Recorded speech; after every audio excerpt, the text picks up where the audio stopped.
RSS और BJP की विचारधारा जो आपका है, चाहे वो जल हो, जंगल हो, जमीन हो, वो किसी ना किसी बहाना बनाकर आपके हाथ से खींचने की कोशिश कर रहे हैं।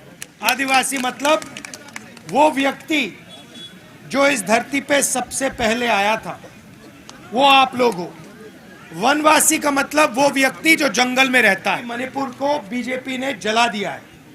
वहां पे महीनों से सिविल वॉर जैसा माहौल बना हुआ है, लोग एक दूसरे को मार रहे हैं और आज तक प्रधानमंत्री वहां नहीं गए हैं। तो लोगों ने कहा कन्याकुमारी से कश्मीर यात्रा कर ली, मगर ईस्ट से वेस्ट भी यात्रा होनी चाहिए। इसीलिए हमने मणिपुर से महाराष्ट्र तक अब दूसरी भारत जोड़ो न्याय यात्रा शुरू की है। आप जानते हैं, यहाँ हमारे आदिवासी भाई हैं, बाकी लोग हैं, आप जानते हैं कि आपके खिलाफ अन्याय हो रहा है, आपकी ज़मीन छीनी जा रही है, आपका जो इतिहास है उसको मिटाया जा रहा है। और आरएसएस और बीजेपी की विचारधारा जो आपका है, चाहे वो जल हो, जंगल हो, ज़मीन हो, वो किसी ना किसी बहाना बनाकर आपके हाथ से खींचने की कोशिश कर रहे हैं। ये सच्चाई है, पूरे देश में सच्चाई है। हम आपको आदिवासी कहते हैं, वो आपको वनवासी कहते हैं। आदिवासी और वनवासी में आप फर्क जानते हो?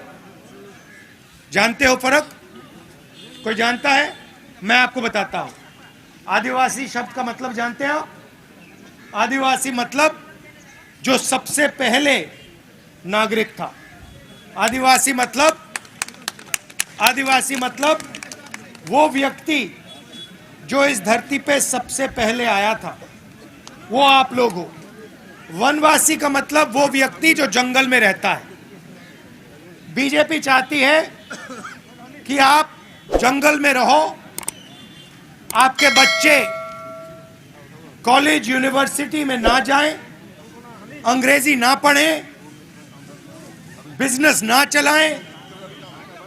हम चाहते हैं कि जो आपका है वो आपको वापस लौटाया जाए। आपकी ज़मीन है, आपका जल है, आपका जंगल है, वो आपके हाथों में फिर से वापस दिया जाए। इसीलिए हमने हम पैसा कानून लाए, ट्राइबल बिल लाए और पूरे हिंदुस्तान में जो आपकी ज़मीन है, जो आपका हक है, वो हमने आपको वापस देने की कोशिश की। ये विचारधारा की लड़ाई है और इसीलिए हम इस भारत जोड़ो यात्रा में चले हैं। आप जानते हो मणिपुर में हमने शुरू किया। आप जानते हो कि मणिपुर को बीजेपी ने जला दिया है। वहाँ पे महीनों से सिविल वॉर जैसा माहौल बना हुआ है, लोग एक दूसरे को मार रहे हैं और आज तक प्रधानमंत्री वहाँ नहीं गए हैं। आज तक प्रधानमंत्री मणिपुर नहीं गए।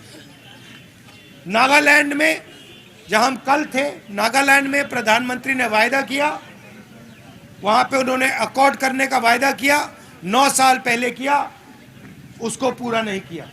और यहाँ पे आप जानते हो आपके जो चीफ मिनिस्टर हैं, हिंदुस्तान के सबसे भ्रष्ट चीफ मिनिस्टर हैं।